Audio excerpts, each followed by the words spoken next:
대통령 지시였습니다. 이런 식으로 하니까 그래서 저는 이번 사건을 보면서 참 공무원들도 그렇고 진짜 정경련에 계신 분들도 그렇고 사실을 사실대로 이야기만 했으면은 이 사건은 이렇게 커지지 않았습니다. 청와대가 말이 숨기라 했다더라 이런 변두리 격가지 내용들을 키우다 보니까 그게 커진 거예요. 이건 감추려고 했던 사건이다 하는데 진실을 따져보면 다 진실이 있습니다. 자, 그런데 이 사건은 결국은 서류로 남는 겁니다. 네. 가장 중요한 서류가 세 개예요. 하나는 국회가 12월 9일 날 탄핵소추 의결한 예. 바로 그 소추장, 예. 소추장. 그 다음에 3월 10일 날 예. 박근혜 대통령 파면을 결정한 헌법재판소의 결정문. 8대0 결정문. 예.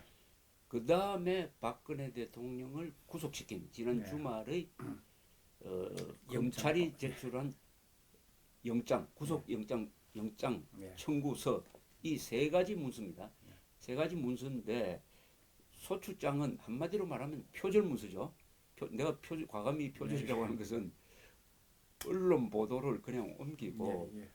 검찰 공소장을 옮기고 국회 자체 조사는 없다 하면 이건 국회가 만든 게 아니에요. 검찰하고 언론이 만든 것을 자기가 만든 것처럼 표절한 겁니다. 이건 표절이에요, 표절. 근데 그것도 잘못돼가지고 헌법재판소 주심 재판관이 그러니까 고쳐라. 그것도 고쳐라 해서 해가지고 모범 답안을 제시를 하고 그래서 수정안까지 만들지 않습니까? 심판관이 모범 예, 시험 감독관이 와가지고 이거 잘못 쓰여져 있으니까 모범 답안 이렇게 꾸미면은 좋을 것이다 해가지고 예. 또 그대로 하고 그걸 가지고도 결정문 쓰는데 이 결정문 또한 사실관계가 아니고 부분적으로 표절이고 사실관 안 맞고 해가지고 심하게 말하면 이게 엉터리 결정문이라고 하고 싶을 정도인데 자 그 다음에 이런 구속영장 청구서는 어떻게 되어 있느냐 이거 열심히 봤을 것 같은데 어떻습니까? 이건 어떻게 잘 되어 있습니까? 여기도 소위 말해가지고 결정적인 직접 증거 같은 건 거의 없습니다. 없고 제3자 누가 이렇게 말했다 해요. 그러면 이게 다툼의 여지가 있는 겁니다.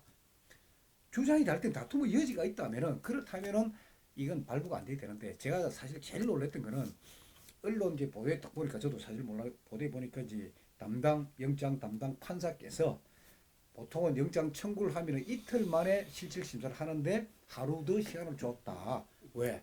기록이 12만 페이지 이럴 정도로 방대하니까 검토할 시간 때문에 했다. 그리고 영장 실질 심사를 할 때 판사가 나름대로 의문점을 정리를 해가지고 직접 신문도 했다. 그렇게 보도가 돼 있었습니다. 그래서 제가 그날 영장 실질 심사 법정에 들어갔던 변호사한테 여쭤봤습니다. 분위기 어땠습니까? 자, 영장 실질하면은 검사는 이렇게 제가 됩니다. 변호사는 이렇게 제가 안 됩니다. 이 논쟁을 하는 거예요. 그럼 본인은 가만히 앉아 있습니다. 그러나 판사가 조금 궁금한 거 하나 정도 물어보고 또 넘어가버리고. 박근혜 대통령한테 물어본다는 거죠? 아니면 양쪽 변호인하고 검찰한테 물어본다. 그거 물어보고. 그리고 넘어가더라는 거예요. 판사가 진짜 자기가 공부를 해가 요거는 진짜 이 사건의 핵심이니까 이런 부분은 내가 꼭 지적을 해야 되겠다 하는 그런 질문이 없었다는 겁니다. 언론에만 그렇게 보도가 돼 있지. 그리고 사실 이게 이 범죄 혐의가 소명이 안 되고 할 때는 사실은 무죄 추정입니다. 그리고 불구속 수사를 내가지고 재판 결과를 보게끔 하면 되는데 영장 실질 심사를 담당했던 판사가 아주 젊은 분입니다. 43살이에요. 그럼 젊은 사람이 어떤 용기를 갖고 헌법과 법률과 내 양심에 따라가 이건 아직 소명도 제대로 안 되고 이러니까 그리고 불구속 수사의 원칙에 따라서 이거는 불구속한다. 그러니까 영장 실질 심사는 죄를 논하는 게 아니고 이제 구속이냐 불구속이냐 그걸 논하기 때문에 뭐 기록을 다 읽어본다는 것 자체는 저도 어렵다고 보지만 그래도 젊은 사람 같으면은 대한민국의 새로운 어떤 법 체제 그걸 위해서라도 참 당당하게 얘기했더라면 저는 그게 진짜 명판결이 됐을 건데 하는 생각 같습니다. 그러니까 판사도 공부를 안 하고 온 거예요. 변호사들 정을 모아보니까 판사도 공부 전혀 안 하고 양쪽 주장 보면서 한마디씩 끼들고 그리고 난 뒤에 이제 끝났습니다. 실질 심사가. 그리고 8시간 만에 발부가 됐습니다. 이 부분에 대해서 법조인들이 많이 지적을 합니다. 뭐라고 지적하죠? 적어도 그 전에 이건희 부회장 그 할 때 조희연 판사는 새벽 5시까지 봤다. 그 기록을 10몇 시간 걸렸다 이게. 근데 이 판사는 8시간이다? 너무 짧았다는 거죠? 너무 짧다 이거죠. 너무 짧고 이미 결론을 내려놓고 있다. 그러니까 박근혜 대통령은 3시 13분 아닙니까? 이재용 부회장은 1차 영장 기각됐을 때 5시 15분에 나온 거예요. 그때. 그래서 법조인들이 이야기가 이미 젊은 판사가 막 머릿속에 결론을 내리고 한 것 같아. 그래서 시간도 좀 짧고 그렇게 아쉬운 점이 많습니다. 예. 전직 대통령을 구속한다는 것은 가장 신중하게 해야 될 겁니다. 그러니까 그 네. 범죄가 아주 과거에 뭐 어떤 두 분 전직 대통령처럼 이것은 군사 변란과 관계돼 있다든지 정치자금 선거자금을 예, 예. 몇 천억씩 거두었다든지 예. 하는 데 대해서 확실한 증거가 있을 때 구속하는 것과 지금 박근혜 대통령한테 적용된 죄는 뇌물죄가 가장 큰 것인데 박근혜 대통령을 5달 동안 뒤져도 현금을 특정한 사람으로부터 받았다는 단 한 푼도 받았다는 증거가 없는 상태에서 최순실이 받은 특혜를 최순실과 박근혜 대통령을 특수한 관계로 엮어서 박근혜 대통령이 받았다고 이렇게 증가시키는 걸로 해가지고 지금 구속을 한 거 아닙니까? 그렇죠. 그리고 핵심적인 사항이 최순실한 여자가 삼성전자로부터 받은 그 돈도 213 그것도 계약서에 의거한 겁니다. 의거한 거지. 그렇죠. 그러니까 특검 주장은 공개적으로 받은 거지. 그렇죠. 특검 주장은 있지도 않은 계약서를 근거로 네, 이런 그건 표현을 아니지. 쓰는데 그건 아닙니다. 아니 삼성전자가 세계적인 기업입니다. 그렇죠. 거기 얼마나 많은 변호사들이 있습니까? 이런 계약서 213억짜리 계약서 하나 쓰는데 이런 계약서가 그냥 함부로 쓰겠습니까? 대단한 그런 계약서 쓴 거예요. 그 계약에 따라서 간 거고 간 내용들은 다 비용 처리가 다 된 그런 겁니다. 독일인 현지 세무사가 공식적으로 독일 정부에다 세금 다 내고 말입니다. 그런 그겁니다. 그게. 아니, 그건 뭐 받았다 하더라도 최순실이 받은 거지. 이걸 맞습니다. 어떤 예. 법적 논리로 해가지고 박근혜 대통령이 받은 거다. 네. 공익재단에 출연한 그 몇백억의 돈도 지금 공익재단에 들어가 있는데 이걸 그렇죠. 어떻게 이건 절대로 개인이 빼낼 수가 없다는 것은 예. 천하가 다 아는데 이걸 어떻게 박근혜 대통령이 받은 뇌물로 단정할 수가 있는지 하는 게 가공스러운 겁니다. 그죠? 예. 이런 식으로 엮기 시작을 하면은 대한민국 국민 5천만 명 중에 검사 판사가 결심만 하면은 그 기자가 응원만 하면은 누구든지 잡아넣을 수 있습니다. 누구든지 구속시킬 수 있다. 이게 박근혜 구속이 주는 가공할 사태예요. 가공할 사태인데 그렇다고 해서 이게 제대로 적혀 있는가 하면은 읽어보면은 증거 목록 이야기가 많은데 예. 증거 목록이 그렇게 길다면서요? 증거 목록이 그래서 이 정도면 300페이지입니다. A4 용지. 목록만 30페이지. 목록 인덱스 색인만 300페이지. 300페이지입니다. 색인만. 그러니까 그 색인바가 이상하다 하면 그 기록 페이지 이제 찾아가 또 그 기록가 뭐 몇만 대조해야 페이지가 됩니다. 되겠구만. 예, 예. 자, 근데 증거 목록이 많다는 건 증거가 많다는 거 아닙니까? 대부분의 공소장도 50장 안 넘습니다. 자신 있으면은 공소장이 자신 있으면. 예, 자신 있으면 보통 한 서너 장이에요. 서너 장. 대부분의 범죄는 서너 장이고 지난번에 방산비리 같은 경우에 한 50장 됩니다. 방산비리 복잡하니까 그 외 일에 쓴다는 거는 자신이 없다는 이야기고 그리고 자 그동안 종편하고 이런 데 보면은 이제 그 최순실과 박근혜 대통령은 경제 공동체다. 경제 공동체. 공동지갑이다 하는 표현을 쓰는데 그 근거로 이 사람들이 드는 이야기가 뭐냐? 종편 패널들 드는 이야기가 박근혜 대통령이 장충동 집을 팔아가 삼성동 집을 갈 때 4억에 차가 나는데 그 돈을 최순실 어머니 임선희가 줬다 냈다. 그걸 그냥 막 계속 들고 하니까 전 국민들도 그 4억 차가 나는 거 줬으면 그럴 가능성이 있지 않겠냐 하는데 그 해답이 특검 서류에 있습니다. 뭐가 있느냐? 임선희 씨가 그 삼성동 집 계약을 할 때 부동산 중개업자 그 중개업자를 특검이 찾아냈습니다. 그 찾아내가 그러니까 20몇 년 전에 그런 일들을 그런데 특검 찾아내가 그 사람한테 진술을 받습니다. 그럼 그 사람 딱 진술 요지는 뭐냐? 첫째, 임선희 씨가 와가지고 계약을 맺은 거는 맞다. 맞고 그리고 임선희 씨가 사는 사람 이름은 반드시 박근혜로 해달라고 이야기한 것도 맞다. 박근혜. 그리고 마지막에 잔금은 수표로 치렀다는 거예요. 딱 요 세 가지. 그러면 이 잔금 수표 추적해보면 누구 돈인지 나올 거 아닙니까? 그리고 임선희 씨가 소위 말해가 박근혜 대통령 이름으로 해달라. 그래가지고 그래 했다. 그런 거지. 박근혜 대통령 굳이 갈 필요 어디 있습니까? 부동산 살 때 우리가 대리인도 내보내고 중개인한테 딱 그 근거가 되다 보니까 특검이 쑥 들어가 버린 겁니다. 그러니까 경제 공동체를 주장하려니까 약하다예요 이게. 그래서 특검 기록이 이제 드디어 공개가 됐기 때문에 그런 기록이 너무 방대하다 보니까 저도 아직 다 못 읽고 있습니다. 지금 열심히 읽고 있고 이게 이제 특검하고 검찰에서 나온 이게 정호성 이제 진술 조서입니다. 이 정도입니다. 대충 놓은 게 한 200페이지 되는데 여기도 보면은 그동안 종편이나 언론에서 보도한 내용하고 완전히 다른 내용들이 다 들어 있습니다. 그 증거 목록에 신문 기사가 그렇게 많다면서요? 이건 어떻게 된 거죠? 왜 신문 기사가 중요한가? 그러니까 그 당시에 이런 분위기였다라는 언론 보도인데 아. 그 보도가 소위 말해가 전 언론이 그렇게 보도한 게 아니고 음. 소위 뭐 쿠키 뉴스, 뭐 노컷 뉴스 약간 그러니까 사실관계에서 조금 치밀하지 못한 그리고 또 한쪽으로 치우친 그러니까 조선일보 보도하고 노컷 뉴스는 보도가 다릅니다. 그렇죠. 그러니까 비판하는 노컷 뉴스 보도가 전부 다 모으고 아. 또 요 부분에서는 또 조선일보만 모으고 또 요 부분에 가면 SBS 왕창 모으고 증거 목록 100페이지 중에 거의 한 반 이상은 기사 목록입니다. 기사 근데 리스트예요. 그 오보도 들어있다면서요? 예. 예, 근데 그 뭡니까? 그 저 저는 K 예, 스포츠재단 정동춘. 정동춘 이사장.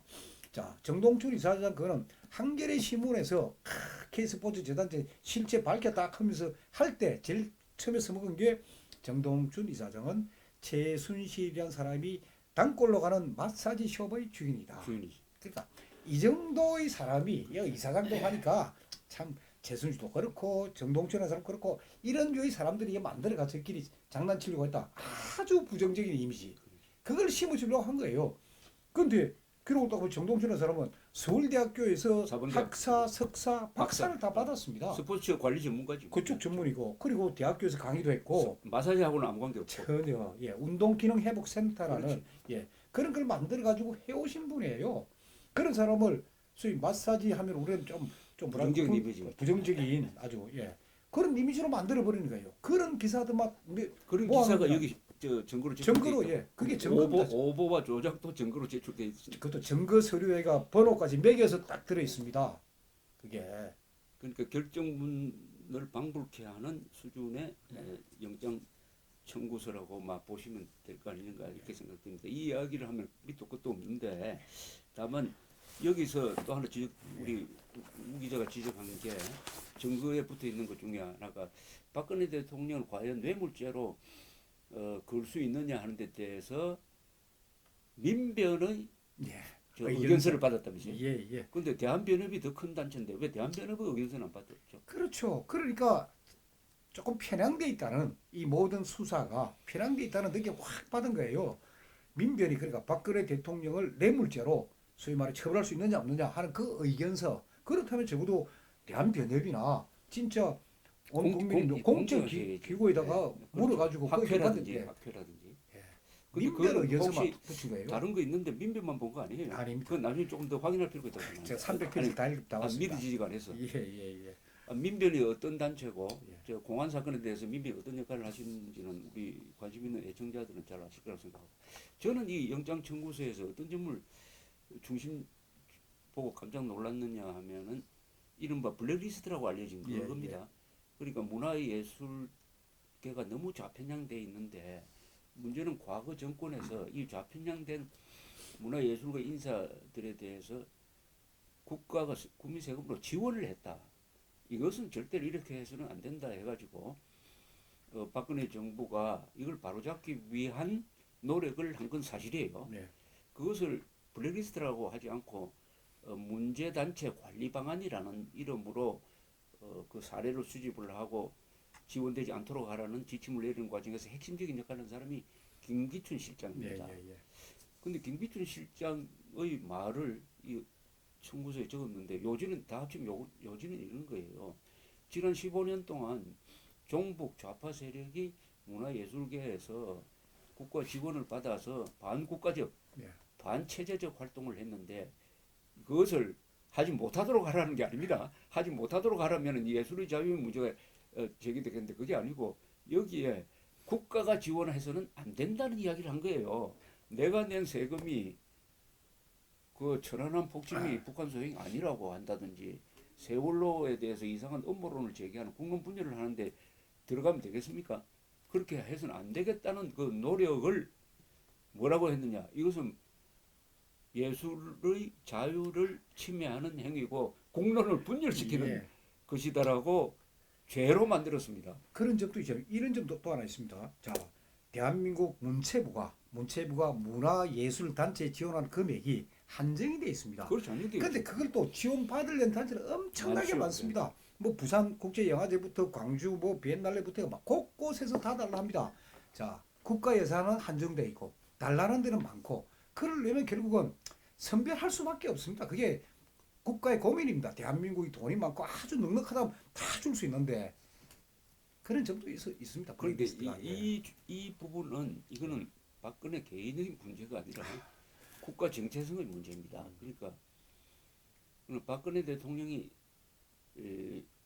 김기준 실장 등 이 박근혜 정부가 여기 문제에 대해서 대처한 것은 딱 두 가지입니다. 헌법에서 명시한 국가 정체성을 수호해야 된다.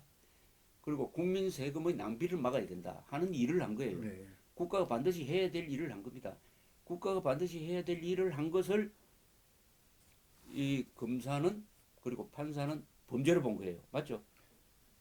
그러면 간단하게 줄이면 애국의 범죄다. 이게 만약 일제시대로 올라가면은 독립운동 범죄다. 안중근 의사의 이등방문 사살은 살인죄다. 예, 그거예요. 예. 김구 이승만은 테러 테러리스트, 집단의 예, 예. 수괴다. 윤봉길 의거도 테러라고 할 수 있을 정도로 법을 거꾸로 뒤집어서 적용한 거니까 이것은 제가 아까 말씀드린 이 탄핵 사태는 체제 탄핵의 의미가 있다. 대한민국의 자유민주주의 체제를 부정하려는 큰 움직임 속에서 이런 게 이루어졌다 하는 것을 거기에 검사 판사도 영향을 받았는지 자신들의 소신으로 그렇게 했는지 모르지만 그것을 딱 증명하는 것이라고 생각합니다. 간단하게 또 이야기하면 지금 감옥에 가 있는 두 사람 절대로 구속돼서는 안 될 사람입니다. 그것을 유무죄를 논하기 전에 무죄 추정의 원칙과 불구속 수사의 원칙에서 형사소송법에도 반하고 두 사람 다 도망갈 염려가 없는 사람인데 이재용 한국 자본주의의 중심 인물입니다. 그리고 박근혜 대통령 반공 자유민주주의의 수호자였어요. 두 사람이 지금 감옥에 가 있다는 사실이 제가 말씀드린 체제 탄핵이 이미 진행되고 있다 하는 것을 증명하는 것이라고 생각합니다. 그리고 저도 이번에 이 사건을 겪으면서 이제 전남대 어느 분이 대자보를 붙였는데 거기에 박근혜 대통령의 정책, 개혁 정책에가 32가지를 쫙 써붙여놨어요. 그게 뭐 통진당 해산도 있고 여러 가지 있는데 저도 솔직히 그 32가지 줄 몰랐습니다. 예. 저도 그거 보고 참 놀랐어요. 야, 박근혜 대통령이 참 이런 일을 해오셨구나. 결국 박근혜 대통령은 우리나라 이제 공무원 연금 이 문제가 있으니까 개혁하자. 전 국민이 다 같이 살아야 되니까 사학연금, 그다음에 군인연금 이것도 개혁을 하자. 이런 걸 바꾸다 보니까 결국 저항 세력이 생긴 겁니다. 이 저항 세력들이 그러니까 또 결국 통진당 해산, 예. 통진당 해산 저항 세력은 좌파할 것이고 예. 그러니까 결국 공무원 연금은 이제 교육을 했는데 자 전공로 보십시오. 전국 공무원 노조 얼마나 들고 일하고 민주노총, 전공로, 정교조 자기 밥그릇 안 뺏기고 자기네 그 체제 지키려고 말입니다. 그걸 박근혜 대통령이 과감하게 시도를 하다 보니까 지금 그러니까 이것은 이 단어를 정치적으로 해석하는 것인데 예, 예. 정치적으로 해석한다면은 결국은 박근혜 대통령이 한 것이 종북 좌파 세력 북한까지 포함해서 종북 좌파 세력과 맞섰고 예. 통진당 해산이라든지 개성공단 예. 해산 했고, 그다음에 우리 한미연합사 해체를 예. 무기연기시킨 예. 것 그다음에 지금 말씀드린 국가 재정을 건전하게 유지하기 위한 공무원 연금 개혁과 같은 개혁을 그러니까 노동계 했다. 개혁부터 해가지고 예. 근데 이게 사실은 5년 단임제 대통령이 하기가 너무 벅찬 것을 예. 이분이 했는데 그걸 뒷받침할 만한 여론의 지지를 만들고 하는 데는 실패를 했어요. 그러니까 반대 세력이 들고 일어나가지고 이 최순실 사건을 기폭제로 해가지고 언론, 기자, 검사, 국회, 노조가 이렇게 집중 포화를 해서 이렇게 됐다. 그러니까 이것은 정치는 힘의 게임입니다. 그러니까 박근혜 대통령이 지금 감옥에 가 있는 것은 그분이 죄를 지어서라기보다는 힘이 빠졌기 때문입니다. 그러니까 정치는 피를 흘리지 않는 전쟁이라고 합니다. 전쟁은 피를 흘리는 정치라는 말도 있으니까 쉽게 이야기하면 마키아벨리즘적 권력론으로 이야기하면 예. 박근혜 대통령이 지금 감옥에 있는 것은 박근혜 대통령과 그 지지 세력이 힘의 대결에서 졌기 때문에 그것을 현실로 인정할 필요가 있다고 생각하지만은 거기에다가 요즘 소위 초등학교 6학년 그 애들도 이야기는 결국은 박근혜 대통령이나 최순실이나 뭔가 죄가 있어야 될 거 아닙니까? 무슨 죄를 블랙리스트 이런 건 애들한테 안 먹히니까 딱 한 게 1조 원을 먹었다. 1조를 먹었다 그거예요. 저도 초등학교 6학년 그 이야기 듣고 깜짝 놀랐거든요. 초등학교 6학년 그렇게 6학년이 외우고 달달 외우고 있구만. 이미 선생님들 그렇게 가르쳐 준 거예요. 그러니까 부패 1조 원, 1조 원이 얼마나 큰 돈입니까? 6학년 정도는 알죠. 그렇게 지금 머리에 각인을 시키고 있으니까. 예. 자 이제 이런 과정에서 요사이 또 언론의 보도 방향이 어떤 식으로 바뀌느냐 하면은 박근혜 대통령은 변호인들을 잘 썼으면은 그렇죠. 탄핵도 안 당하고 예. 감옥도 안 가고. 감옥 안 가고 했을 것이다. 갑자기 예. 그 논점이 바뀌는 게 아주 흥미로워요. 예, 예. 흥미로운데 이 언론의 이번 이 사태를 저는 언론의 난이라고 보는 사람인데 언론이 가장 결정적인 역할을 했는데 박근혜 대통령을 집중 공격하는 데는 조중동과 한겨레와 북한의 노동신문이 같은 목소리를 냈습니다. 그럴 뿐만 아니라 언론을 비판을 해야 되는데 언론은 너무나 서로 많은 오보를 조작 보도를 했으므로 서로 약점이 잡힌 상태에서 언론을 비판하지 않는 상태에서 한 목소리로 가면서 검사, 특검, 법원을 응원 세력이 된 거죠. 팬클럽이 돼가지고 검사와 판사가 그리고 국회가 무리하는 것을 언론이 지적하지 않음으로써 한국에서는 가장 힘 있는 기관 언론, 검찰, 판사, 국회, 노조가 한덩어리로 돼버렸습니다. 이 한덩어리가 최순실을 많이 산행하고 박근혜를 인민재판한 결과인데 그러니까 그런데 한 언론이라도 중간에 비판하면 되는데 한 언론이 허위사실 보도하면 다른 언론이 받고 그 다른 언론 거를 종편이 받고 그걸 다시 지상파가 받고 이런 식으로 허위사실을 그냥 같이 공유를 해버립니다. 그러니까 언론이 공범 집단이 된 거예요. 예. 오보와 조작의 공범 집단이 됐는데 여기가 왜 공범 집단이 됐느냐? 이제 이게 박근혜 대통령이 탄핵 기각이 돼가지고 살아나오면은 자기들이 잘못한 것이 다 들통날 거 아닙니까?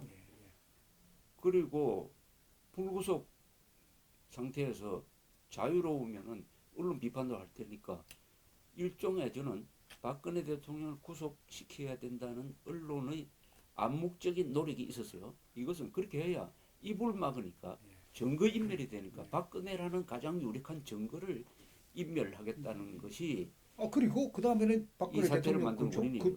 박근혜 대통령 돕는 변호인들은 이제 이간질 시켜가지고 붕괴를 시켜야 되니까 지금 그 작업하고 있는 겁니다. 그래 고립무원 박근혜 대통령 혼자서 혼자서 설구치에서 사업하라 이거예요 지금. 그 연장선상에서 이제는 네. 하나 남은 우병우 전 민정수석을 쉽게 말하면 구속시켜야 이번 사건은 일단락이 된다. 이런 논조 아닙니까? 그렇죠. 근데 우병우 수석이 뭘 잘못했다는 거죠? 지금? 그러니까 우병우 수석이 비리를 저질렀으면 벌써 감옥 갔습니다. 돈을 예를 들어 가지고 돈 몇만 원 아니 몇 천만 원 먹었어도 감옥 갔습니다.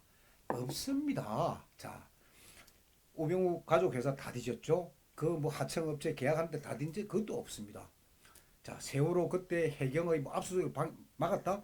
그래서 그때 담당 검사 부산에 있는 검사가 서울에 올라와가지고 진술까지 했습니다. 아니 이 진술이 진짜 막았다면은 진술로 끝나는 게 아니고 불러가 대질신문 해가지고 그렇죠. 우병우 잡아넣어야죠. 그냥 진술서 받고 또 돌려보내버리고 지금 언론에 아무리 난리를 쳐도 사실 검찰은 혐의를 씌울 게 없습니다. 우병우 수석을 혐의가 뭐가 있으면 아무것도 없는 거예요. 그래서 저도 이걸 보면서 그러면 그런데 일반 사람들이 이게 범죄가 되는지 안 되는지를 차원을 달리해서 왜 민정수석이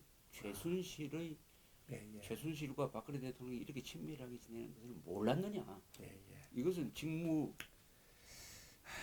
유기는 아니지만은 직무 해태 아니냐 이렇게 묻는 데 대해서는 어떻게 생각해요? 그래서 저도 그 부분을 상당히 취재를 하면서 사실 본인한테도 다 물어보고 했습니다. 왜 몰랐느냐? 왜 최순실 몰랐느냐? 결국 몰랐고 알았더라면 막았을 거예요. 알았더라면 우병우 수석의 성격상 막았습니다. 몰란 거예요. 몰랐기 때문에 이거 최순실 존재를 모르는 게 아니라 최순실과 이런 친밀한 관계를 몰랐다는 그리고 거죠. 최순실이란 여자가 소위 말해가 본격적으로 했던 거는 2016년도 와가 K스포츠 재단과 관련돼가 뭐 좀 하려고 했던 그 외에는 드러난 게 없었던 거예요. 소위 말해 또 그런 얘기도 있지 않습니까? 뭐 청와대 조리사 전직 조리사 정원에 확 났는데 뭐 주말마다 청와대 들어와가지고 뭐 정호성 이재만 안봉근 불러놓고 먹고 나갈 때 김밥 싸는 거 같다. 그 부분을 제가 그 사실 아닙니까? 최순 변호사한테 물어봤죠. 이게 사실이 아니냐. 최순실 씨가 변호사를 통해서 온 게 말도 안 되는 소리 나는 거예요. 말도. 그 그럴듯하게 보였는데 아, 김밥 참, 논하면 그것도 아니라니까요. 예. 아 그래서 제가 간 볼 때, 이 조리사가 보니까 청와대를 떠난 분이에요. 떠나가 지금 강남에 무슨 음식점 차리는 그런 분이에요. 아 그래서 제 인터뷰도 저도 의도가 있구나 하는 걸 저도 느끼고 있습니다. 그러니까 언론에서 보도되는 사실 여부를 저도 최순실한테 물어봐야 되니까 변호사를 통해서 반드시 확인한다. 이런 보도가 있다. 사실이냐 아니냐. 그리고 근거를 들어보니까요. 예. 이 우병우 예. 전 수석의 이 기사는 사실은 이 일련의 이 탄핵 사태의 이 시발점이었습니다. 그 이유는 7월에 조선일보가 우병우 당시 수석의 장모 땅을 그 천억 예, 예. 이상짜리 역삼동 땅. 예, 예. 땅을 넥슨이 예. 진경준 검사장의 소개로 비싸게 사준다는 의혹이 있다라고 예. 이제 보도를 했는데 그 첫 기사는 사실인 것처럼 단정적 제목을 달았습니다. 사줬다. 그 다음에 이 기사가 일파만파로 커져가는데 다른 언론도 조선일보를 따라오면서 전 언론이 우병우 전 수석의 소위 비리 혐의를 캐기 시작을 했는데 이 핵심되는 사줬다는 이 땅의 거래는 지금까지 밝혀진 거지만 정상적 거래였고 아무 진경준도 개입 안 했고 정상적인 거래였다는 그리고 것이 관련된 사람도 그러니까 이미 밝혀졌다고 봅니다. 진경준 저는. 쪽에서도 한 대여섯 명 되고, 다음 우병우 쪽에서도 대여섯 명 되고 관련자들이 그 사람의 진술만 들어도 그렇죠. 관련자들의 증언만 들어도 언론이 제대로 쓰죠. 그런 노력을 안 하고 그래서 있습니다. 이것은 공식적으로 아직 이게 오보다는 것이 확인된 건 아니지만은 아니 지금 우병우 수석이 조선일보하고 조선일보 소송을 다음선 했잖아요. 경향신문을 상대로 민형사를 지금 다 걸었습니다. 그렇지. 근데 지금 발표를 안 하고 있어요. 검찰이 수사를 했으면 발표를 해야죠. 근데 그건 이제 재판이나 그 나와야 확정적인데 다만 지금 제가 판단을 한다면 이건 오보라고 생각합니다. 네. 오보입니다. 그런데 이 오보가 오보라서 끊는 것이 아니라 전 언론이 우병우 수석을 공격하는 쪽으로 구도가 형성이 되고 박근혜 대통령은 보고를 받아 보니까 이게 오보로서 이렇게 우병우 수석이 당하니까 나는 물러설 수 없다 해가지고 아마 우병우 수석을 내보내지 않고 보호한 셈이 됨으로써 박근혜 대통령과 전체 언론의 적대 관계가 예. 형성된 가운데서 문제 많은 JTBC의 태블릿 PC 보도가 폭발을 시켜서 버렸습니다. 예. 그 뒤로는 공수가 바뀌어가지고 언론이 칼자루를 잡고 박근혜 대통령을 지금까지 공격하는 그 단초가 여기서 이루어졌으므로 반드시 이 우병우 장모 땅 비리 의혹 사건에 대한 조선일보의 보도는 밝혀져야 됩니다. 밝혀지면은 여기에 책임 문제가 생기게 됩니다. 그러니까 검찰이 쓴 기자를 뭐 구속 기소하든 불구속 기소를 하든 일단 재판에 붙여가지고 정확하게 밝힐 작업해야 됩니다. 그 책임 문제는 그런 형사적 문제도 있겠지만은 조선일보는 언론사고 한국의 대표적 언론사니까 여기에 대해서 지금까지 한 번도 우리가 잘못 보도했다 하는 수정 노력이 없었으므로 여기에 대한 책임은 뭐 윤리적 책임, 그 직업 윤리로서의 책임 등등 여러 사람이 책임져야 될 사태가 하나 잠복되어 있다는 것은 분명한데 문제는 지금 언론이나 검찰이 우병우 수석의 포인트를 맞춰가지고 계속 구속하라는 식의 글을 쓰고 있을 뿐만 아니라 우병우 씨의 아들 그것도 병역을 뭐 기피한 사람도 아니고 전경으로 했던 사람이 어떻게 해서 운전병이 되었느냐. 그 운전병을 꽃보직이라는 이름으로 이렇게 아주 뭐 굉장한 한가한 자리인 것처럼 만들어 놓고 그 관계를 또 뒤져도 뭐가 안 나오니까 또 아마 미국에서 유학 중에 와서 조사를 받았던 모양인데 다시 이제 출국하니까 왜 출국했느냐고 또 기사를 쓰고 오늘 보니까 이 중앙일보에 사설까지 있었는데 검찰 우병우 고영태 의혹 확실히 풀어라라고 이게 양비론을 폈습니다. 우병우하고 고영태가 이게 도대체 무슨 관계냐? 이 기사를 읽어보면 이래요. 아, 고영태 그 우리 우 기자가 특종해서 알려진 녹음 파일에 등장하는 고영태 일파의 범법 사실에 대해서도 지금까지 한 번도 취재를 안 해서 조사를 안 했으니까 예. 검찰이 조사해야 된다. 이거는 예. 맞는 이야기예요. 예. 동시에 우병우에 대해서도 반드시 철저하게 조사를 해야 된다는데 문제는 우병우에 대해서는 이미 우병우 수석에 대해서는 이미 검찰, 특검, 언론, 국회 청문회를 통해서 예. 샅샅이 뒤져가지고 구속 사유가 없다고 해가지고 거의 대부분을 시켜주던 그 판사도 영장을 기각해 버렸잖아요, 그죠? 예. 그런데 여기에 더 무슨 여기에 저는 우병우 수사는 여기서 끝내야 된다고 생각합니다. 이 수사를 계속하는 것은 이 전형적인 표적 수사입니다. 그리고 별건 수사에 해당돼요. 그 본질적인 문제에서 범법 사실이 잡히지 않으면은 주변적인 걸 가지고 수사를 하는 이 아주 못된 버릇을 특수부 검사들이 하는 것을 우리가 별건 수사라고 하는데 이 별건 수사를 지금 하고 있는데 이것은 또 반인륜적인 수사예요. 아들까지 이게 문제를 펴는데 그런데 그럼 또 하나 우리가 꼭 지적해야 될 게 TV조선에 보도됐지만은 황제 수사라는 게 있지 않습니까? 이게 팔짱 팔짱 끼고 끼고. 예. 근데 그때 시점이 조사 시점이 아닙니다. 아, 제가 너 지도해 쉬고 보니까 있을 때죠. 예. 휴식 시간입니다. 휴식 시간. 아니 휴식 시간에 일어나가 팔짱 낄 수도 있고 목을 이렇게 비틀 수도 있고 말입니다. 이거 손을 흔들 수도 있는 거예요. 그걸 휴식 시간이다. 조선일보에서 사진 찍었다 해가지고 조선일보 특종이라고. 예, 황제 수사다 이게 수사를 이래 받았다는데 팔짱 낄 자유, 놀 때 팔짱 낄 자유도 없습니까? 아니, 휴식 중에 조사 받으면서 휴식 중 좀 일나가지고 팔짱도 좀 끼고 몸도 좀 비틀고 이거는 그걸 왜 전체주의 못합니까? 인권 유린입니다. 이거는 예. 표현의 자유에 대한 그 다음에 째려본다는 이야기 있어요. 뭐 그건 보는 시각이 다를 수 있는데 그리고 또 하나가 아니 이게 뭐냐면은 예. 기자를 노려보았다 하는 것이 이게 범죄나 되는 것처럼 우병우 수석을 공격하는 소재로 그게 버젓이 기사 제목으로 오르고 그게 국회 청문회에서 문제가 된다면은 이 나라는 이건 전체주의 국가입니다. 그리고 또 하나 말입니다. 우리가 그전에 이제 고위공직자나 이런 사람들 뇌물로 해서 검찰 수사를 받다가 이제 영장이 청구됐다. 그럼 그 사람들은 검찰 청사에 있습니다. 그러니까 영장이 발부됐다 하면은 사복 입은 채로 이제 수갑 차고 서울구치소로 가가 그래서 옷을 갈아입고 일로 옵니다. 자, 근데 이번에 특검은 보십시오. 아직 영장도 발부 안 됐습니다.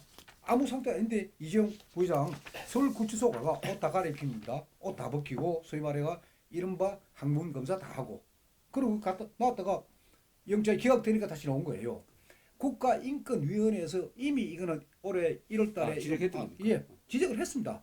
똑같이 그런 사례를 당한 사람이 있어가지고 영장 발부되기 전까지는 절대 구치소에 못 둔다. 그러니까 경찰서 유치장 정도예요. 경찰서 유치장이나 검찰 유치감 정도에 두면 되는데 특검은 전부 다 서울구치소로 보내가지고 옷을 갈아입게 그 창피를 주고 말입니다. 그러니까 특검 수사를 보면서 저는 이게 인간 어떤 마음을 다른 사람에 대해서 어떤 배려심이랄까 진짜 진실을 알겠다는 그런 마음보다는 어떤 적개심, 어떤 복수심, 어떤 막 창피주기 이런 대로 똘똘 뭉친 수사가 아닐까 저는 막 그런 생각이 많이 들었습니다. 우병우 수석이나 박근혜 대통령이나 최순실이 다 국민의 한 사람이에요. 예. 그 사람들은 개인의 인권이 보장돼야 됩니다. 우리 헌법 제10조가 모든 국민은 인간으로서의 존엄과 예. 가치를 지니며 행복을 추구할 권리를 가진다. 국가는 개인이 가지는 이 신성한 기본권을 보장해야 될 의무가 있다라고 헌법 제10조에서 이것은 우리 헌법에서 가장 중요한 문장인데 그렇게 하고 있는데 왜 이 기본권이 우병우, 최순실, 박근혜 대통령한테만은 적용되지 않아야 되느냐? 왜 이게 간첩한테만 적용돼야 되느냐? 왜 북한에 주고 돈 갖다 준 사람한테는 만 적용이 되느냐? 간단하게 이야기하면 간첩 정치인은 이 기본권을 보장받고 왜 이 사람들은 보장 안 받느냐? 쉽게 말하면 한명숙 씨는 예, 전 총리 한명숙 예. 그 돈 받은 혐의로 상당히 오래 기간 재판을 받을 동안에 구속 재판을 안 받았어요, 그죠? 다 확정 판결 받고 나서 감옥에 갔습니다. 왜 대통령은 또 요사이 보니까 무슨 광우병 땡강 그때 예, 이것도 수배를 받았던 예, 예, 사람이 예. 수배 도망가던 사람을 잡았는데 이게 또 도망갈 염려가 없어가지고 구속영장을 기각했다는 예, 예. 그 믿기지 않는 기사가 있었는데 예. 그러면은 저 도망자보다도 박근혜 대통령은 인권이 없는 거냐? 그리고 우병우 수석은 노려본다든지 팔짱 낄 자유도 없느냐? 그럼 이것은 이건 독재 국가도 아닙니다. 독재 국가와 전체주의 국가의 차이는 독재는 공적인 데서 약간 통제를 받지만은 사적인데 가정생활이 통제 안 받아요, 그죠? 그리고 박정희 대통령 때 우리 뭐 집안에 박정희 사진 걸어놓지 않았다고 해가지고 감옥 간 사람이 있어요. 예. 그러나 전체주의 국가가 되면 사적인 영역까지 통제를 합니다. 그런데 전체 국가에서 한 단계 더 높아지면은 지금 북한식으로 인간의 마음까지 통제를 합니다. 이거는 그 수준이에요. 감성 독재로 간 건데. 그래서 한명숙 전 총리 사건은 말입니다. 저는 처음에 마지막 대법원 확정 판결 나고 이제 감옥 가는 거 볼 때 저게 바람직한 모습이다. 저는 그래 생각했습니다. 그렇죠. 형이 확정되기 전까지는 버리지 말고 최종적으로 대법원에서 미국식이지, 저게. 그렇죠. 네. 저게 좋다. 그리고 감옥 가기 전에 건강검진 받고 그리고 소위 환송 받으면서 가는 거. 자, 한명숙 전 총리는 그게 2심에서 정상이고. 그렇죠. 2심에서도 징역 2년에 추징금 9억 해가지고 됐는데 법정 구속을 안 한 거예요. 법정 구속 안 한 거는 판사들이 거의 없는 일입니다. 거의 법정 구속이. 그러면서도 대법원까지 또 3년 동안 막 해놓고만 저게 아주 바람직한 모습인데 저런 걸 왜 박근혜 대통령한테 적용을 안 합니까? 왜 김기춘 실장이나 조윤선 장관한테 왜 적용을 안 합니까 지금? 지금 1심도 진행 중인데 왜 집어넣습니까 구속을? 그러니까 2015년도에 우리 재판부가 야 저는 그때 아주 잘하는 이 참 잘한다. 이제 제대로 우리 사이도 이제 절차 이게 제대로 법이 집행되는 걸 했는데 또 획 바뀐 겁니다. 그러니까 자기 편 그들끼리는 봐주고 그들이 아닌 사람은 아니고 이거는 이게 이제 넓게 보면은 이게 결국 박정희 대통령도 그렇고 박근혜 대통령이 공통점이 있어요. 박정희 대통령도 이 조선조적인 양반 정치를 개혁하기 위해서 이 근대화를 했는데 이 박근혜 대통령도 그 양반 정치가 지금 한국에 살아 있는 게 바로 이 기득권 세력, 특권층, 기자, 검사, 판사, 국회의원, 노조 이 5개 기득권 세력입니다. 이 기득권 세력이 똘똘 뭉쳐가지고 박근혜 대통령을 탄핵시키고 감옥에 보냈으니까 아직도 한국은 조선조의 양반 정치가 모습을 바꿔가지고 살아 있어요.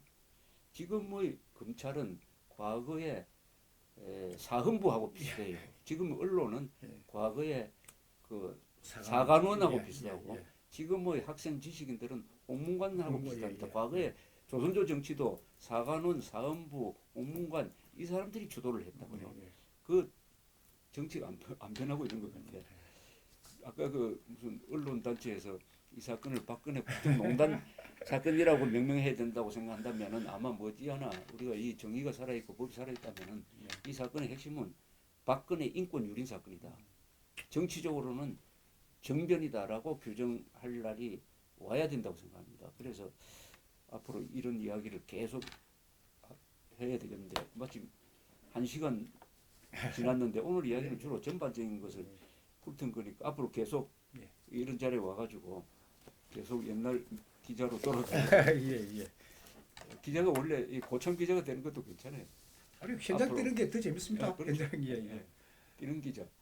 우리 가면서 우종천 기자가 나이가 지금 몇 살이에요? 저도 환갑 넘었습니다. 와, 예. 오늘 70대 60대 기자의 이 박근혜 인민재판에 대한 좌담 아닌 대담이었습니다. 다음에 다시 모시도록 하겠습니다. 경청해 주셔서 대단히 감사합니다. 고맙습니다. 고맙습니다. 예.